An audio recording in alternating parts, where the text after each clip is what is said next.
আমি মাঝে মাঝে একটা কথা বলি, চীনের দুঃখ হুয়াংহো নদী, আর জাতীয় নাগরিক পার্টির দুঃখ নাসিরউদ্দিন পাটোয়ারি।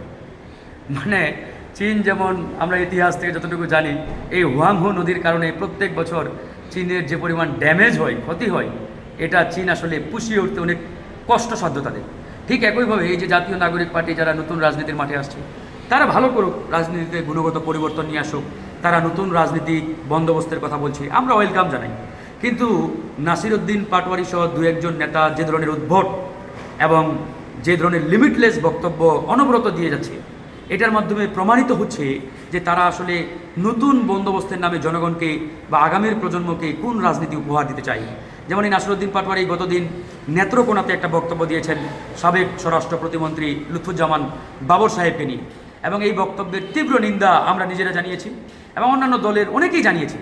ইভেন যারা বিএনপি করে না তারাও এই বক্তব্যের প্রতিবাদ জানিয়েছে। কারণ আমরা বাংলাদেশপন্থী রাজনৈতিক দলের নেতাদের যদি তালিকা করি, বাবর কিন্তু অনেক উপরের পর্যায়েই থাকবে। কারণ বাবর সাহেব আপাদমস্তক একজন বাংলাদেশপন্থী রাজনীতিবিদ, এটা নিয়ে কোনো অস্বীকার করার সুযোগ নেই। জীবনের সব আয়োজন এখানে একসাথে, এবং 10 ট্রাক অস্ত্র মামলা ইত্যাদি ইত্যাদি যে বিষয়গুলো সামনে আনা হচ্ছে, এগুলো হচ্ছে ভারতীয় বয়ান, ইন্ডিয়ান বয়ান। ইন্ডিয়ান বয়ানে এরকম 10 ট্রাক মামলার যে মিথ্যা বানোয়ার ভিত্তিহীন অভিযোগে তাকে বছরের পর বছর কারাগারে রাখা হয়েছিল, এগুলো তো ইন্ডিয়ান প্রেসক্রিপশন ভাই। এখন আপনারা যদি নতুন বন্দোবস্তের কথা বলে ওই ইন্ডিয়ান প্রেসক্রিপশন আবারও বাস্তবায়ন করার চেষ্টা করেন বা ওই পথে হাঁটেন, তাহলে আপনাদের কি নতুন বন্দোবস্ত? আপনাদের এই নতুন বন্দোবস্ত যদি ওই ইন্ডিয়ার রোয়ের প্রেসক্রিপশন হয়, তাহলে আমরা দুঃখিত ভাই, আপনাদের এই নতুন বন্দোবস্তের মাধ্যমে জনগণ ভালো কিছু পাবে না। যদি নতুন কিছু থাকে তাহলে নিয়ে আসতে পারেন। এরকম অনেক জায়গায় অনেক উদ্ভট কথা বলছে। আমার কথা হচ্ছে, বক্তব্য দেবেন, রাজনীতির মাঠে আলোচনা সমালোচনা হবে, তবে সেই সমালোচনাটা হতে হবে যৌক্তিক, অর্গানাইজড, কাঠামোগত। কিন্তু আপনি যদি যৌক্তিক সমালোচনা না করে শুধু মিডিয়া ফোকাসের জন্য, মানে বলার জন্য বলা, মিডিয়াতে থাকার জন্য এরকম উদ্ভট মন্তব্য করেন, জনগণ কিন্তু একসময় এসব বক্তব্যের কারণেই আপনাদেরকে ঘৃণার চোখে দেখবে।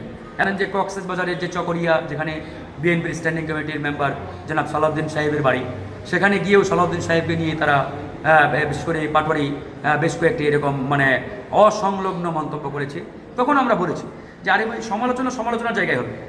আমরাও যেমন বিএনপির নেতারা বা কর্মীরা যখন চাঁদাবাজি করে আমরা সমালোচনা করি, একবার ওপেন।